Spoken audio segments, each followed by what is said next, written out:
Hi, guys. Welcome to Cam. Can I be honest? I have my amazing guest, Ariana. Ariana, welcome to Cam. Welcome, welcome. So much for having me. I am very grateful that you asked me to be on your podcast. Of course, yes. So I would love for you to tell our audience a little bit about yourself, whatever you feel like sharing.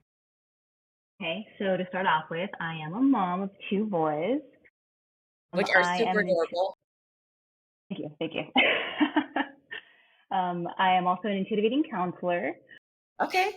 Was a high school counselor before becoming an intuitive eating counselor, and after I had my kids, I decided that I wanted to help specifically moms, but women out there, feel better about themselves. That's kind of what I dedicate myself to doing now, with the exception of my kids.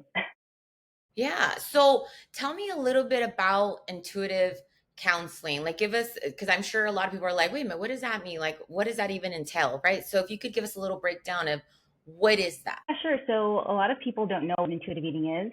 I didn't know about it about 4 years ago. Never heard about it. So I was actually started in the 90s by two dietitians. Okay. They worked with people. They would help them to lose weight, get healthy. And as they continued to work with people, they realized that like 6 months, a year later, 2 years later, their clients would come back having gained weight. And the dietitians were like, wait, what's going on? And so they came up with this intuitive eating. And it's a way to kind of just tune into your body and start trusting yourself with, how to eat, how to guide yourself when it comes to, yeah, nutrition. Really, it's about tuning back into yourself and learning to eat for you versus just like a set of rules. And so what I do is I help women to tune back into themselves, develop body image resilience. Because there's so much out there that this is always telling us we're not good enough. Yeah. Work on that. Yeah. Yeah. Work There's a on whole body image. market, right? There's a whole market PR team that their whole purpose is to tell us we're not skinny enough, we're not pretty enough, we're not young enough. Like there's so many things. So I can only imagine with what you have to deal with and your clients on just the levels of that. Okay. Yeah. Yeah. There's Can many you tell me levels to it. Yeah, and so I also help women just find joy in moving again. I struggled with, myself pretty much my entire life, ever since I was in elementary school. Growing up in like the 90s, there was so much of the culture, like, this is the look, right? For like Yeah. pretty, like, yeah, there wasn't a lot of diversity either, right? I had role models to look at. I was just kind of like a larger child, and so I struggled a lot with just kind of loving myself and just the messages that I received maybe from family, not like purposely because they wanted to be mean to me. It's just like they're well intended comments, right? And so just over the years, yes, culturally too, yeah. So I struggled a lot with that, and it wasn't until I became a mom, like a couple years after my first son was born, that I really, started to. I was like, I just want to feel good at any point. I just want to be able to put anything on and just feel okay with myself. And so that's really started, me wanting to do this, was this love of help people out and just letting people know that, hey, there's nothing wrong with you. It's just like so much of our culture spread this idea that there's only one particular look, right? That our health is only achieved route, but there's so many different ways to be healthy. But we're always just told pretty much the same story of what healthy is. Yeah. No, it's true. I will share. I noticed in my journey, it wasn't till towards a couple years ago. I think when I started to give myself more grace, right? Where was it like, wait a minute, Gato, like you don't have to do the 5, 6 workouts a week, right? Like you don't have to, know, you're where you're at now is fine. And I will share that there was a moment in my journey where I had hit my JLo abs, got the JLo abs, and then I got major inflammation after getting on birth control when I started to date Jonathan. And that hormones like wrecked me, where I think it took me 6 months to lose 20 pounds. And I just had like a spiral effect of just all these things. And I share all of that because that is where my headspace went to, wow, I was 20 pounds heavier. I think about when I was 20 pounds lighter, and I'm looking at these pictures of when I was like, before the hormones, and I Mm-hmm. didn't appreciate that body, right? Mm-hmm. It was not enough. It's not enough. I need more. I need to go harder. I need a da da da Yeah. da da. And then it's for me, it wasn't until I learned, you know what, that was fine. I was fine. And I'm fine now, but it's just I don't feel good, right? So Hmm. so I'll share for me, it's the my mindset has shifted from looking good. Don't get me wrong, looking good is always great, but it's not looking good. It's am I feeling good today? How do I Hmm. feel with my body? How am I feeling? Do I feel inflamed? Like, do I feel my rings really tight in the morning? Why is that? Do I need to have water? You know what I mean? But Yeah. that took me having to fail. And the majority of my life, I was a pretty heavy, thicker, bigger kid, just in general, right? Hmm. So I can definitely sympathize with what the struggle and culturally, it's, if you're not skinny, you're not pretty, right? Right. Well, That's the, if we, yeah, or if maybe you're a little bit bigger, you have to have a really tiny waist and yeah, like really big, like a certain just like a lot of particulars of fitting yeah. you're talking about, just like So I don't know if it's your AirPods, something's clicking. It's not, can you hear me? How odd. It's not, hold on. Maybe it was clicking really, really bad. How weird. gosh, Now you sound good. Now you sound okay. that That's sounds fine. better. Yeah, you sound fine now. It was weird. It was almost like you robotic. It was like chopping you up. Oh my But gosh, now I but hope now it it's doesn't fine. like. Yeah, now it's fine. I mean, maybe it was just the Wi-Fi. I don't know. So interesting enough then. Okay, so with intuitive eating and tapping in and checking in with yourself, I can only imagine with your clients with everything that's going on with GLP-1, with Wegovy, with Ozempic, with Manjaro, with trizepatide, with semaglutide. I'm naming all of them, right? With all of that, how is it? I mean, you and I have DM'd and talked and texted about, how bad it can be for somebody who has an eating disorder, right? Like that is being negative, and we still don't know the long-term effects, but as of right now, those drugs seem to be showing really promising things. So how is it that you work with your clients when it comes to that type of conversation? If they're like, hey, I want to think about, Ozempic, what are your thoughts? What's the conversation that you would have with the client that has been working with you on being on the intuitive eating? Yeah, I think like at the end of the day, it's like everyone. It's about body autonomy for me. Like everyone has the right to choose their own path, their own journey, and I'll never judge anyone or a client of mine for wanting to try a GLP drug. The only thing is like we do talk about like, okay, what are the side effects of it? What's the possibility? Why is it that you want to do it? Right? Is it just because you know for your life, your whole life, you've just receiving all this negative talk about what you look like? Is it really because you feel like very unhealthy? What are the different reasons behind it? Yeah, And as you mentioned, yeah, like if somebody has struggled with an eating disorder, I mean that's just going to spiral them even further. yeah, Thing is, yeah, there's not a lot of research done on GLP-1 drugs. So the majority of the research has been over the course of just 2 years, and it's really mainly done on patients who are type 2 diabetic, not really yes, on people who aren't struggling with diabetes, right? So the research is so short. We don't know like the long-term effects of what can happen after taking GLP-1 drugs. Some of the side effects are like you could get like pancreatitis. hmm You can also heal body image issues. You know, no, no, and I somebody think who's that's important. That's important to touch on hmm, because I feel like if somebody does have that, but again, right, you have to have the self awareness. You have to have the self awareness to understand, like, hmm, I don't like what I look like in the mirror at any size, and really checking in with yourself to hmm, understand this possibly may not work well with me if I don't work on here and here, right? But yeah, I just feel like because it's becoming more accessible, a little bit hmm, easier, that is it's hard for, unless doctors are doing their job, right? If unless they can pick up on, hey, this person really has some body issues, that this is probably not the best for them, you yeah, know? yeah. I mean, if you're really struggling with body image issues, yeah, it's not going to solve that. And a lot of people who go on this or have gone on it so far, I mean, they end up gaining the weight back. So it's like our just like with dieting, like our body adjusts to the diet, right? So if we're Yeah. eating a lower calorie diet, eventually our body isn't going to want to lose any more weight. So a Yeah. similar thing is happening with the GLP-1 drugs. So if your long term is like, yeah, losing weight and keeping at a lower, staying at a lower weight, you're going to have to be on this for the rest of your life.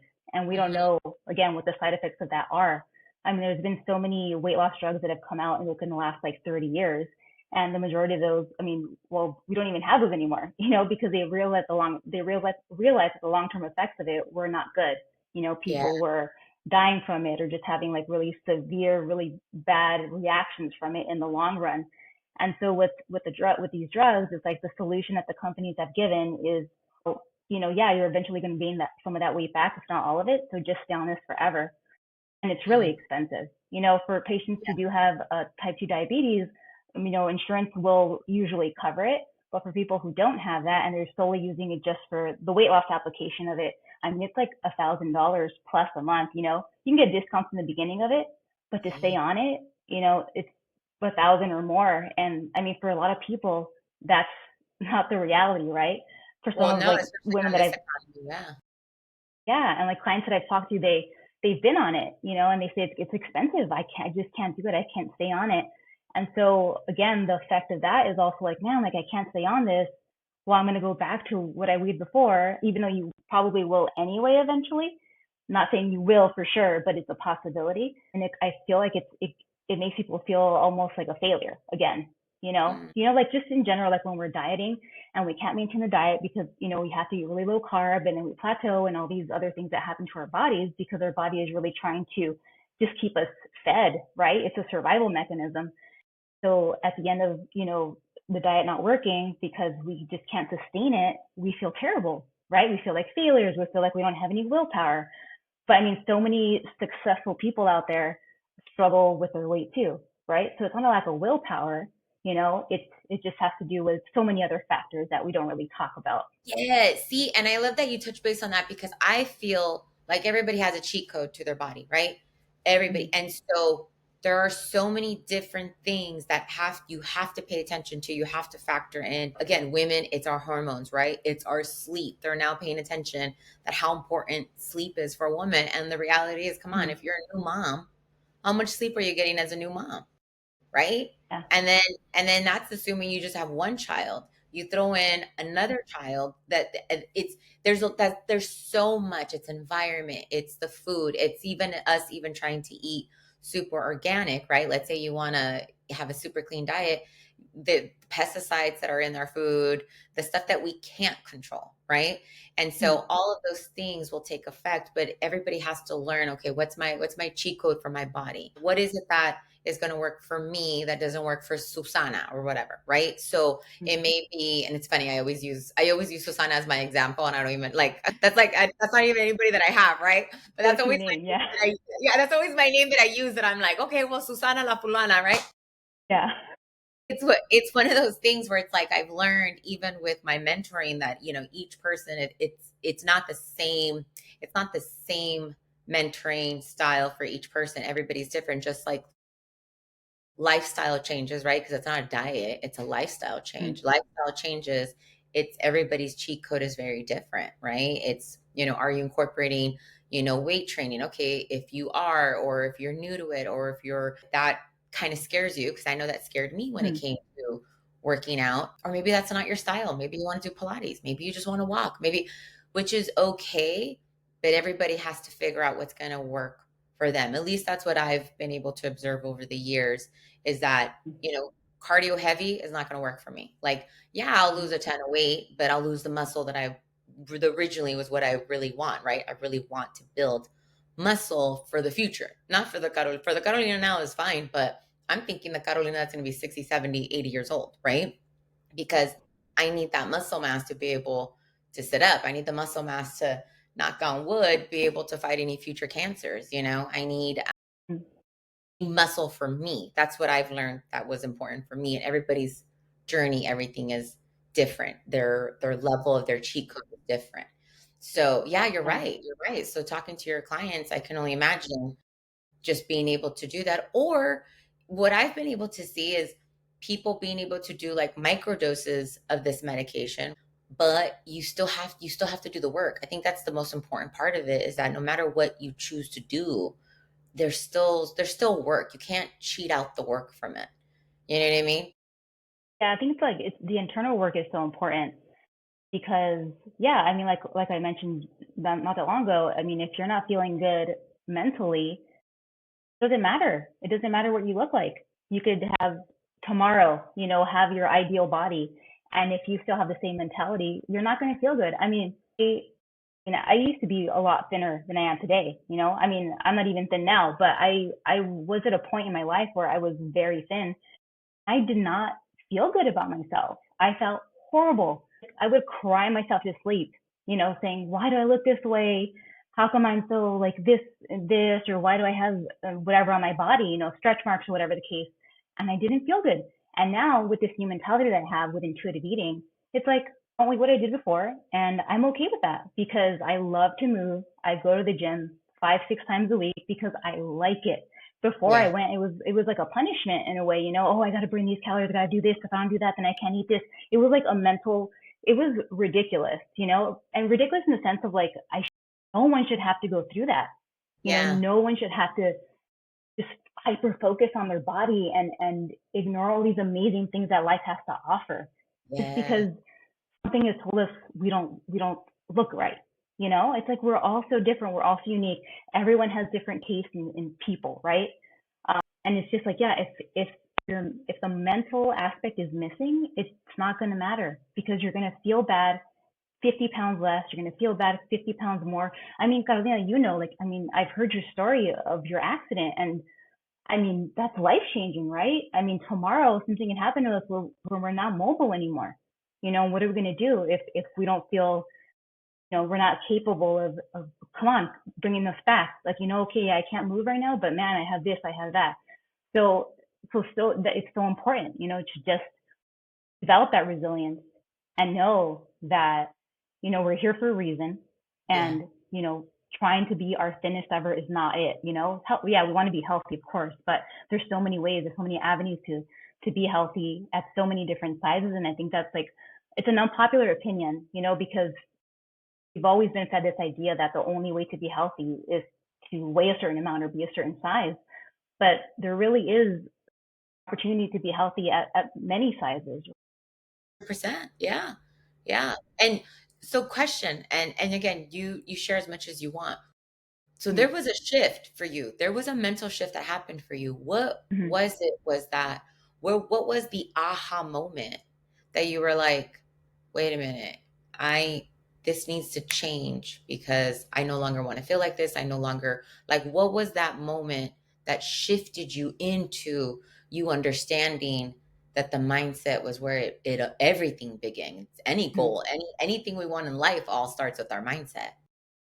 Yeah, interestingly, it wasn't so much, it was about me, but it was because at one point after I had my first son, and he's 6 now, I felt bad about myself, and I felt bad about myself forever. Yeah. But I was, I gained weight because I got pregnant.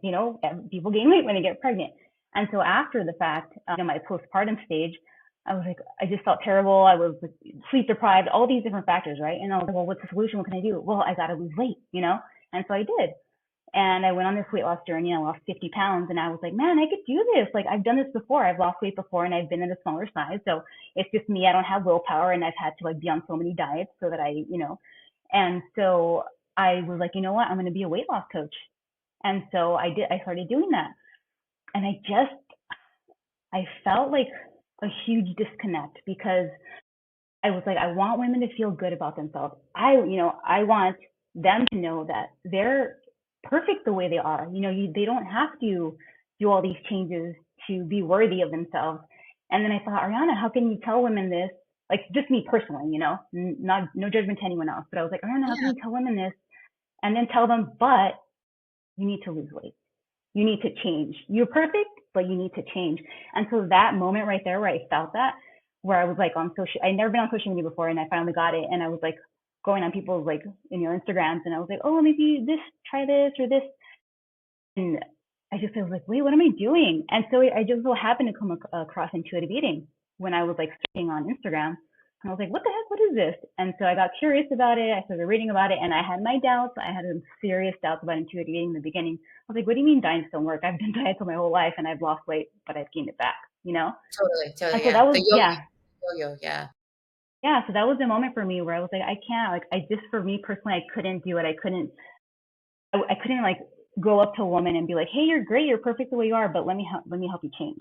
So just for me, that was the moment for me where I was like, no, okay. So then I started working on it, and I started doing more intuitive eating, and I've never felt so good about myself. Like I've never felt this good about myself Yeah. physically. Like I've had stretch marks since I was in middle school on my belly. And back then there was no social media, and I thought I was weird. I have these things I felt so ashamed about myself, secret almost, that I'm a 13-year-old with stretch marks. But it's like so many women have stretch marks, So and everybody at yeah, any it's age, you're normal. right. They Yeah. but it's isn't it so nice that we can all connect and I'm such a huge and firm believer of, sharing stories is where we really help and empower each other, right? We're able to say like, look, I failed here, don't do what I did. Or hey, I failed here, it may work better for you, you know? Yeah. Yeah. Yeah. Yeah, no, and again, going back to the story sharing, I bet, and again, because of your vulnerability, right? That's huge. I bet because you've been able to be so vulnerable with your clients, with people that you meet. I mean, I know the girls from CAM, when they chat with you, they just really enjoy just your energy, and when you share, it's just one of those things like, wow, I'm not alone, right? I'm not alone, and there's somebody here who gets me, or somebody here who not only gets me but I can ask questions, because what if I'm gonna be a first time mom? What if I, again, postpartum? Like, I love that at least we're having these conversations Mhm. about all these things, where I don't know about you, but growing up culturally it was very, cállate, no one needs to know what's going on in the family, like nothing's happening, everybody's perfect, and we're not, like, we're Right. not, but there's so much beauty in the imperfection. You know what I mean? There's so much beauty in, meeting somebody and being like, man, you've been through hell and back, or man, you've been through postpartum heavy. And at least I have an ally that I could DM or reach out to if I ever have a situation of like, I feel like this. Is this normal? Like, Mhm. I'm not gonna hide if I have that, because I now have people that I can reach out to and say, "Was this normal? Is this normal that I have like 2 hours of sleep and I just feel like, and I just don't care?" Like, you know what I mean? Like, I just don't care about anything, right? And think about it, how I always go back and I think about my mom, and I think about my grandma, and I just think about the past generations, and again, the traumas that they've gone through and what they were Mhm. told. And it's like, man, pobrecitas, they couldn't even have had the conversations with the comadre. They couldn't even have had the conversations with the family member of, I Right. don't feel okay mentally. And the beauty, Yeah, definitely. I always have to find the beauty in every situation, right? And for me, the beauty of COVID is that now we get to have these conversations, because Mhm. mental health gets to be a big topic, where, before COVID, 100%, if I would have told my boss, hey, I need to take a mental health day, they would have looked at me like, this girl's crazy, right? Like, Yeah. Yeah. 2018, 2019, they would have been like, we need to replace her, right? Fast forward to now, if I have an employee who tells me, hey, boss, I just need a mental health day next week, do it. I encourage you. Let me know if there's anything I can help with. We'll work on the load. Don't worry about that. Like, Mhm. sometimes it's something as simple as just letting somebody be heard and letting them feel whatever they need to feel, right? We don't have to understand, but Yeah.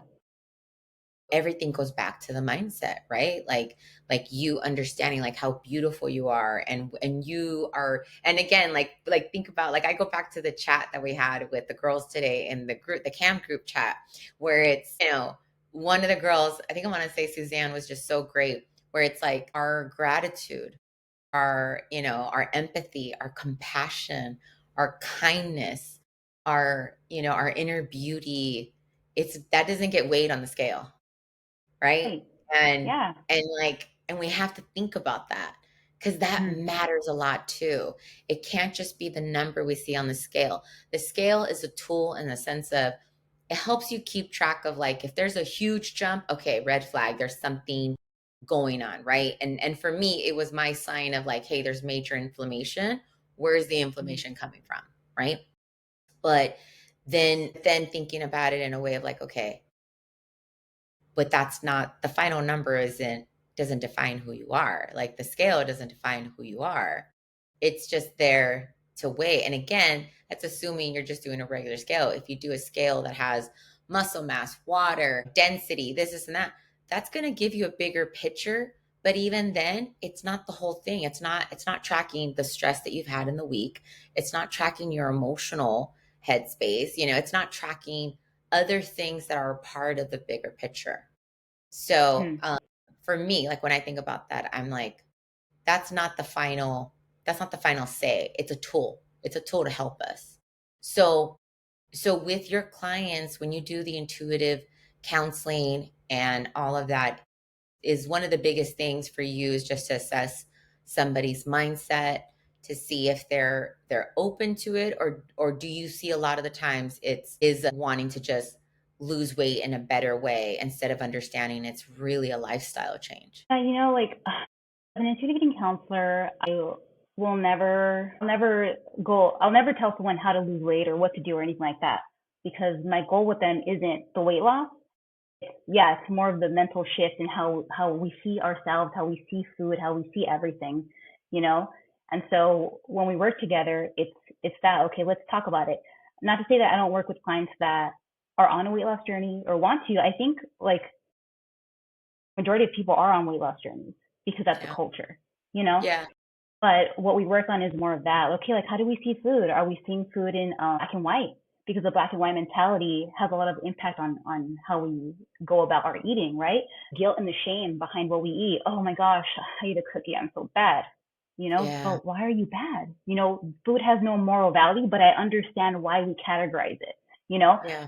understand that nutritionally, apple on a slice of apple pie, But at the same time, our mentality and how we view it has so much of an impact on ourselves. And I mean, taking that away from ourselves is, I think, a big stress relief when we are able to view food neutrally and not, look at something and say, oh my God, I'm going to have to work out crazy tomorrow to burn it. No, I'm going to have this piece right now. And tomorrow I'm going to, if I want to or not, or go for a walk, whatever the case is. But so much of it is the way we perceive things, what the culture has told us is right or wrong, how we grew up, the things we heard.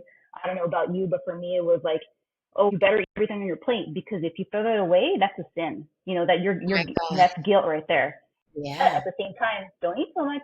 Don't eat so much because Yeah. you're gonna gain weight. So it was like, Yeah. yeah, it's like, what the heck? You're telling me to eat everything, and at the same time, you're telling me not to eat. This is so Yeah. confusing, and you're a child, you know? But isn't it nice? Because it's like because I see this in my niece's world, right? Mm. And my godchildren and everything, and my nieces and nephews. I love that it is very much a choice now, and it's okay if they get a little bit on their plate and they only eat a little bit. It's okay, like you said. But compared to like Mm. how we grew up, it was like "Cabe el plato, acaba el plato," like you better finish it, Yeah. and you're just kind of like, okay, and you're right, and I know that as a child because I was very tortita and I'll own it and I'll love it. But I know as a child, there were moments, especially in my awkward phase of like 11 to like 13 before hitting puberty, right? And then Mm. it like melts off again.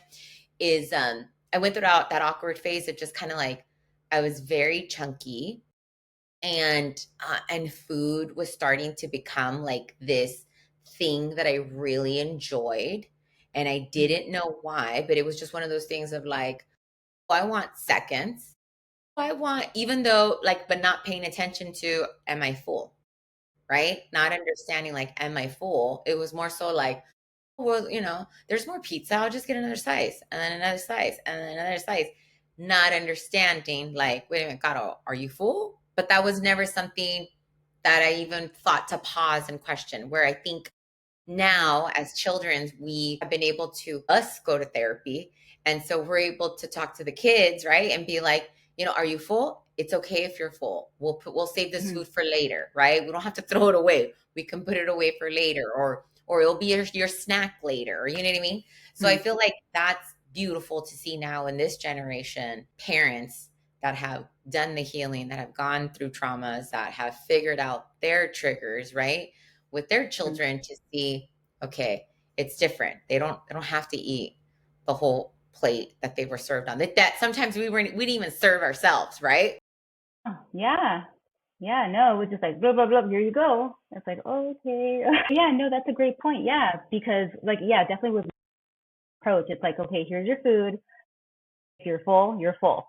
It's Yeah. never like no, you got to eat everything. Another big thing with parents and children is like sweets, right? Even for adults, Yeah. right?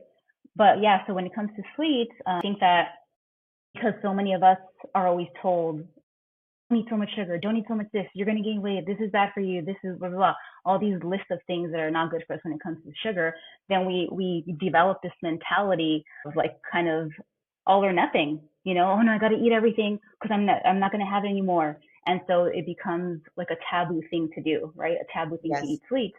So with my kids and what intuitive eating does is, just present the sweet to them. Kids know when to stop. And Okay. he, hasn't done the whole intuitive eating reading or any of that, not certified, but when it came to our children, he's like, yeah, you know what? Like, I trust you. Yeah, do it, do it. And so with my kids, like, I'll give them sweets, not every day and not like all day or anything, but yeah, on some meals, I serve them equally. Here's your, whatever, your veggie of the day, your carb, whatever it is, right? And yeah, here's some sweets.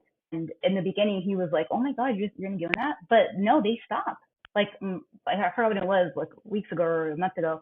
My son like wanted a cookie in the morning because he didn't want it for dinner. He was like, no, I don't want a cookie. I was like, okay. And in the morning, he's like, oh, can I have the cookie now? And I was like, oh, sure. And I gave it to him along with his other food, and he ate half of it. So we have this mentality where it's like, oh, give a kid a sweet, they're just gonna keep going and going and going, not be able to stop because they don't know. But we are all intuitive. We're all born intuitive eaters. And like with babies, right? If a baby's hungry, you're not gonna give them milk, and if they keep crying and they want more, you're not gonna say no, baby, you had too much milk.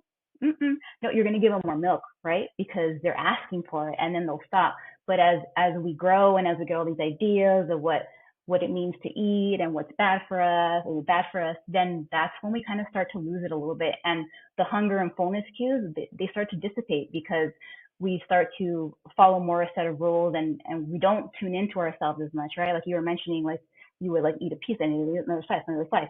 And so we start to lose that ability to understand when we are full or when we are hungry. And the only times that we know we're hungry might be because we're so hungry, we're starving. And at that point, it's like, man, I'm starving. You're probably going to eat more than you normally would have had you not Yeah. been so hungry, you know? The So those little things overindulging. like that. Yeah. So a lot of people think it's just, No, sorry, go ahead. well, a lot of people that I've worked with, they think that, oh man, I'm just like addicted. I can't stop. But it's again, the mentality that we have that it's an all or nothing approach. I'm only going to have it now because I'm starting my diet on Monday. So I'm going to eat everything I can. Mm, Or now I'm restricting my calorie intake. And oh my God, all of a sudden I really, really, really want bread, yeah. you know? But it's that mentality. But once you start to allow those things back into your life, there's more of a balance. Like I used to binge. I used to binge on sweets, and I was like, I need this. I gotta have this cake. I got like I would talk to my husband, like always thinking about sweets. And after becoming an intuitive eater and practicing that, I rarely ever have sweets. Not because I'm trying to not have them, just because I understand myself now. And things that I liked before, like I used to be obsessed with white chocolate. Now I'm like, I just personally don't like it anymore. Because I've learned to tune into myself and I don't binge anymore. And so many people I Yeah. know struggle with binging. Yeah. The I feel like, especially because of the diet culture and the yo-yoing that happens, Hmm. right? And how hard that is, especially when the mindset isn't there. And again, Hmm. here, you name it, I probably tried it twice, right? And it was always like super, super motivated because I saw something or I had an idea of like, oh, I have a trip and I want this and I want that. And I'm talking years ago, pre-accident. And it was always that yo-yoing mentality because of the, okay, well, I'm going to work really hard and then I do, right? The commitment's there. I'm not lazy. I'm super committed, but the burnout is real. And that's what happens because it's not a lifestyle. I'm burning out. And then what happens? You binge because you feel super, depressed. And I said I was going to try and I did it for a month and it didn't work out. And okay, well, now I'm going to eat pizza because I'm hungry and I want pizza. Right? It's like that yo-yoing and then you kind of like self-sabotage. You go back to poor habits, you don't work out, and then it's like the cycle starts up again, but with a new yo-yo diet, right? Mm-hmm. But again, we're told, we're told that there's this to be pretty, there's a specific standard, right? I've always been tall, no matter what age I was at. I was always taller than people. In my area that I was at, San Gabriel Valley, I was taller than most of the boys all the time, right? And being 5'7" as a Latina, that's pretty tall. Where the majority of my classmates were like 5'5", and especially the girls were like 5'2", right? 5'2", Mm-hmm. small petite. That just wasn't me. And I think it really does take just having conversations. And I'm really excited to see how different, like I see my nieces now. I have a niece who's at in high school, Monrovia, and I see her mentality on how she sees things. And it's just so different. Like Gen Z Mm-hmm. is so different when it comes to understanding their body. Don't get me wrong, I feel like they do struggle still, but I don't know, I think there's more of a kindness that they give themselves where I had to fail a lot. I had to fail a lot to get to a point where I hurt myself. And that's why I had to rest for a week, literally Mm-hmm. couldn't move. How did I lose 5 pounds? By resting. Well, what did that tell you? I was too hyper focused on the working out and adding too much cortisone. How much stress was I putting to my body? Right. But that was me not being mindful of, okay, God, what do you need today? But I will share today, I totally slept in. I canceled plans. I did so many things that I was like, damn, Gato, you wouldn't have done this like 3 or 4 years ago. Yeah. Being older and wiser, and I can't again, I love saying this. I cannot wait to be 40. It's a whole new different chapter. The maturity starts to kick in, right? Mm-hmm. The maturity starts to kick in. And again, age of maturity, obviously sometimes they don't correlate, but there's something about where you're just kinder to yourself. At least I've learned where I'm just like, okay, there's no need, like, I woke up today. I woke up Mm-hmm. today. I can move, right? I can move. I have a roof over my head. Gosh, I have running water. Like, okay, we're good. We're good. That's my checklist that I always check with myself if there's ever any moments of like envy, jealousy, just not feeling good in the morning, Mm-hmm. right? Sometimes things can happen. You just wake up and you're like, ugh. But I check myself because there is so many beautiful things that we could be grateful for, right? Yeah. Could be a lot worse. And when it comes to your weight and you realize that's not the end all be all, but you tell me, I also had to surround myself with people who understood that, Mm-hmm. because your environment truly is everything. So would you say that with the people that you surround yourself with, they definitely support and are on the same mindset? Did you lose anybody on the way on your journey? Like my family, friends are really supportive, of what I wanted to do, what I'm doing. I think they understand that. I think, to, like I said before, like what I mentioned with my stretch marks, like I felt like it was a secret, I felt like I couldn't share because I didn't grow up in a family that talked about things, we didn't talk about the things that were going on. And so I learned to, and one of the reasons why I'm a counselor is because I'm such a good listener, because I was a listener. I was always listening to people. And I wouldn't share what I was feeling. And so, it took me a very long time to be vulnerable and to be able to share all these things that was going on with me, that I struggled with disordered eating, that I felt so horrible about myself. I used to give this persona where like, oh no, everything's great. And then at night, like I said, I'd be crying. Why am I looking that way? And so it took me a long time to be vulnerable with, my family and friends. And have them finally to be able to finally share that, it was, yeah, I mean, it's such a huge lift off my shoulders because now it's like, yeah, this maybe no one, it was a big deal because I was holding it in and everybody else was just like, it's okay. We're all good. And Yeah. so, yeah, that vulnerability is huge. And I think surrounding yourself, like you said, with people who are going to just support you, they don't have to do what you're doing, but just support you in that manner. And also, I think surrounding yourself, like with social media, with body diversity or bodies that are like you is super Hmm. important, right? If you're being and you Yep. talked about this too before, if you're being triggered by someone, maybe it's best that you like mute them.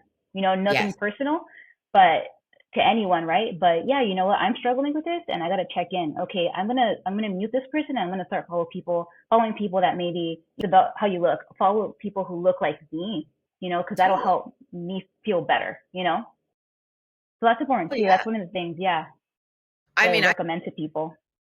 I've told clients of mine where I'm like, if I trigger you, I will not, my feelings will not be hurt. Unfollow me, mute me. Your peace, your mental health, it is more important than that. And again, I share that only because I remember the beginning of my journey, especially being super depressed after the accident, was going Mm-hmm. on social media and seeing Kylie Jenner being so rail thin, right? But like, Mm-hmm. and then the beauty of it, and oh my gosh, she's so pretty.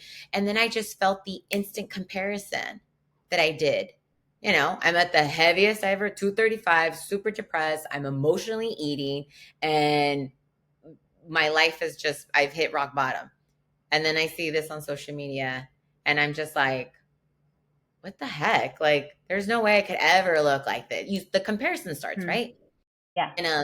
And immediately when I started to begin my journey, January 1st of 2017, was when I was like, I am cutting out all the toxic, all of it, right? I don't care Mm-hmm. how selfish I sound. I don't care how anybody views me. I don't care. I was in a I don't care year because, again, hitting rock bottom, losing Andres, I was just like, I just don't care. Mm-hmm. And I deleted a lot of accounts. I unfollowed, the only Kardashian I kept was Chloe. And Mm-hmm. again, it happened to be on her show, but it was only because I related so much with her because she did have vulnerability. She was sharing. Unfortunately now with how things have changed, I always think like, man, that's not the Chloe that I met. That was so understanding of how important it was to have to be that level of a celebrity and to be transparent and to share with others that it's okay to not be okay, right? It's okay Mm-hmm. to not be okay. But then again, right? Life happens to her, and the pressures of being a celebrity, I can only imagine now.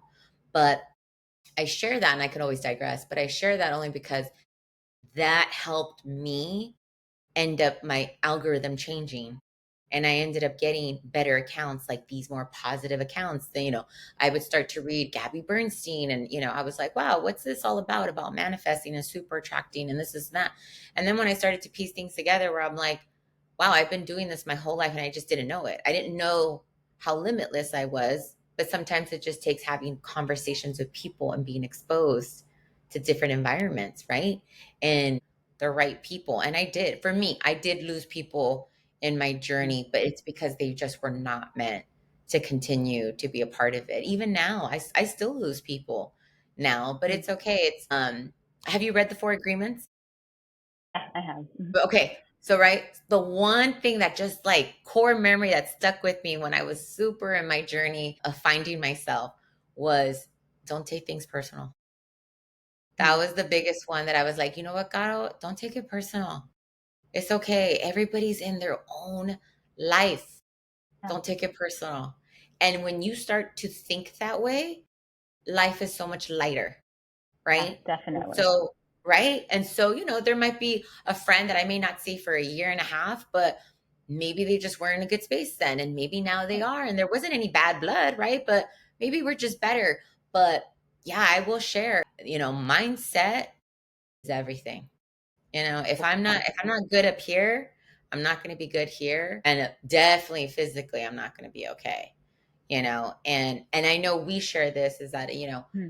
I'm a huge believer on like I have to be aligned with what I say. So Mm-hmm. if I'm talking the talk, I have to walk the walk, right? Right. And sometimes there's days that it's hard. And Yeah. I can feel that I'm like, okay, am I aligned today? What's going on, Caro? Check it. But again, as we both share, it's so important to check in with yourself. You're not crazy. It's an Mhm. exercise that I always tell everybody to do. Check in with yourself, but out loud, right? Be like, hey, what do I need today? Hey, am I okay right now? Why? Mhm. If something happens and you get triggered and you're feeling angry, pissed, sad, you want to cry, why? Sit with yourself and be like, why am I feeling this? And just be honest, because I want that, because I'm frustrated, because, life is not fair. Yeah, life is not fair. Too bad. Yeah. It is what it is. No. Yeah, and going along with that, I mean, it reminds me of having like a body neutrality approach, right, to how we view ourselves as well. Where, yeah, maybe we're having a bad body image day, and it's very helpful to remind ourselves, oh, but man, look at I can talk.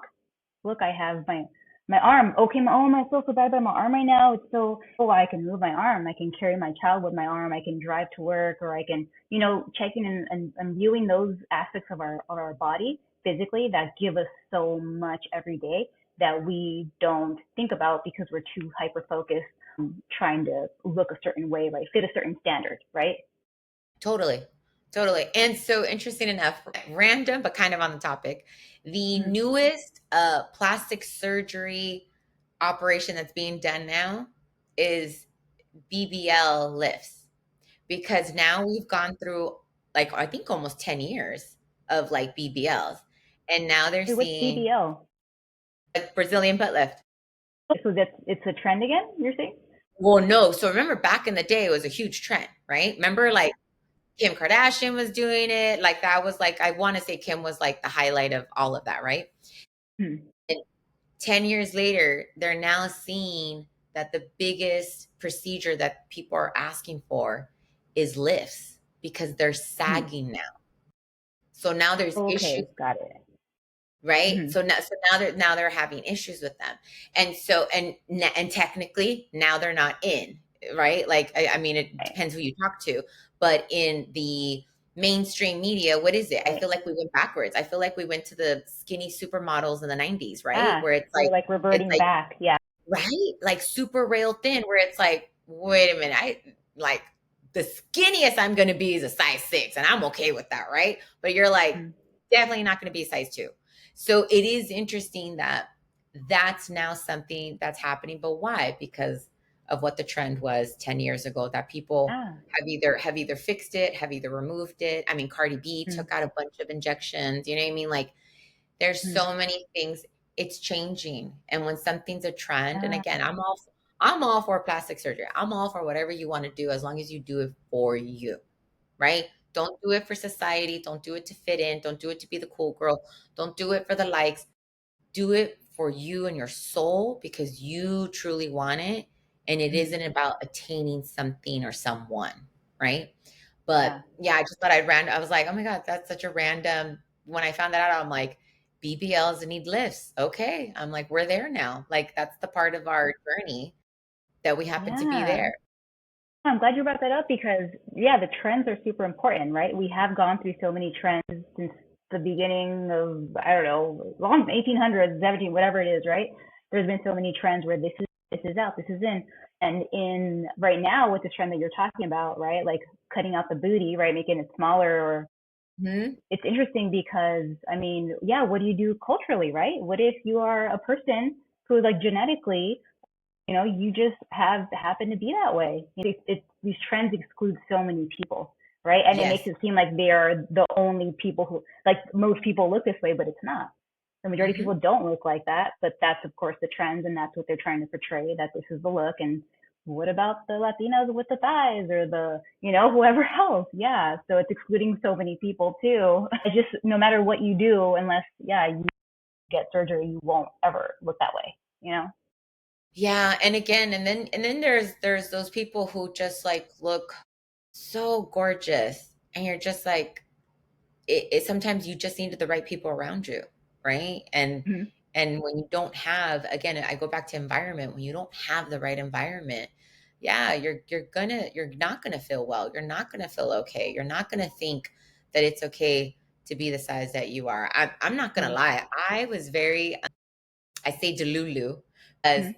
I think when probably I was a size 12, and my size 12 fluctuated. It wasn't like, it's again, right? It's a size 12, but like size 12 where maybe my hips were a little bit bigger, or maybe, it always changed.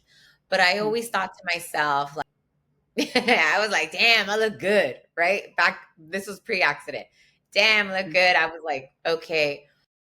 And then it wasn't until later, I think I just had more time to focus on it. And then society kicks in, and then just insecurities. I mean, I used to be Mhm. the girl that always wore black, because I Mhm. just thought, oh, my arms are so ugly. There's no way I could wear color. And then again, as you go through your journey, and everybody goes through a journey differently, but you start to get to a place of like, I need to be kind to myself. There needs to be some grace. There needs to be some, who's gonna tell you, Carolina, it's okay. I have to tell Carolina it's okay, you know? So it is Yeah. interesting how everybody, and again, we all have to check in with ourselves and understand, man, my body is beautiful the way it is, and it is so capable of doing so much.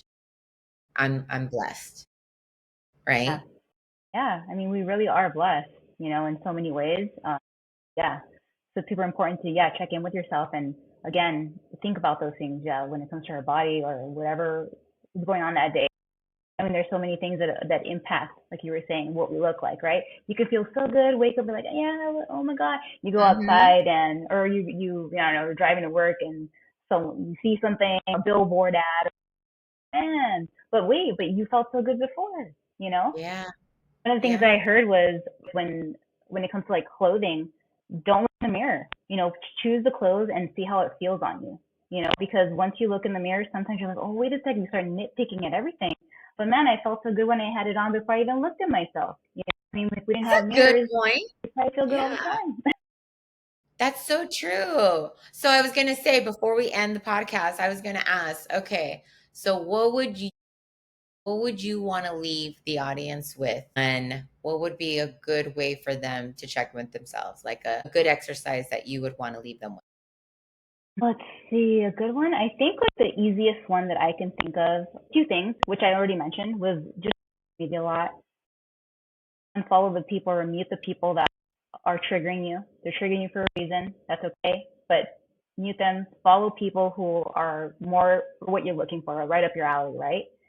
And the other one is just that, like having this approach to the way you view yourself, this body neutrality, where it is, yeah, okay, I'm having bad body image day. I get it. I see it, and I feel bad about myself. But what can I focus on right now that feels good? What is it like now that's making me feel good and focus on that? Yeah, I mean, that's true, because I meet plenty of women that I've met that have always been like, well, my panza, and I have this fupa, and I have this and that, right? But I'm like, girl, you got a good booty though. Mm-hmm. Hello, people pay for that, right? It's like, Yeah. I agree with you. You gotta find the beauty in every situation. You gotta find, where is it that there's always something that we can say, okay, I'm good, I'm beautiful, I'm loved, I have a roof over my head, I have a loving family waiting for me. That's Yeah. something that money cannot buy, no matter Oh, what. definitely not. Yeah. Yeah. I mean, our culturally, we focus so much on the number on the scale, right? Yeah. But, whatever, like my current weight could be someone's, and I posted about this before, right? My current weight could be someone's recovery weight. They could have had an eating disorder and this is the weight where their body just feels the best. Or Yeah. my highest weight could be someone's goal weight, who Yes. wants to weigh what I don't. Yeah. Yeah. Yeah. Yeah, it's true. Well, thank you so much for being a part of CAM. Can I be honest? We truly appreciate your time. I know how busy you are. You are a boss mommy. You got two little ones that you truly love and adore, and I love seeing them on social media. You have an amazing husband who supports you, and I just love seeing your guys' picture together, because you can tell when somebody is like in love. So it's really nice to see how happy you are and how much you guys are thriving. So I know how much I know getting some of your time, how precious it is. And I'm just so grateful that you're even able to do this. So thank you so much. And I always tell everybody like I love to do catch up later, like a year after to see like where's everybody at, how are we all doing. So definitely let's do a catch up one in a year and let's see where you're at with your clients, how life is going on with you. Maybe I'm going to say this, but I shouldn't say this. Maybe if there's a baby number three, we don't know. That's like such a Latino thing, right? We're like, you're like, I just had one. I just had a kid. Why are you asking for another one? Right, yeah. Like you have a But newborn in your thank arms. you. You're like, oh, what's next? Yep. Just getting used to this one. Right, But no, yeah. but thank you so much for your time. I truly appreciate it. And I just want to say thank you. So thank you so much. And thank you so much for being open-minded. This is something that you've never heard about either, intuitive eating. And I'm just, like I said, I'm just grateful that you were open to the idea of hearing something different. So thank you for Yes. that too. I mean, we have to, right? Because again, someone would be out there being like, nothing's worked for me, nothing. Because sometimes, guess what? Ozempic doesn't work for people either, right? Mhm. If they're overeaters, there's might still overeat, even though the medication is technically working ish. I still have heard stories where people still overeat, right? Mhm. Maybe this is something that they can really tap into and really try it, or maybe this is their last resort before they have to go on a medication, right? So Mhm. you Right. never know. And It's a I'm a firm journey. believer, like, you just it's all about information and it's all about sharing, and you never know who's going to hear this and might say, Mhm. you know what, I'm gonna hit her up on social media. I'm gonna see, maybe this is something I want to try as my last resort, or maybe this is something I want to try as my first resort. I'm just so lost, Right. but Yeah. but again, you shared your story and at least somebody knows you've been through it. It's very different when someone tries to tell you something, you're like, but you haven't been through it, so how do you know how I feel? Like, you know what I mean? So anyways, thank you so much. I really appreciate it. And then we'll definitely check in soon. Okay. Thank you.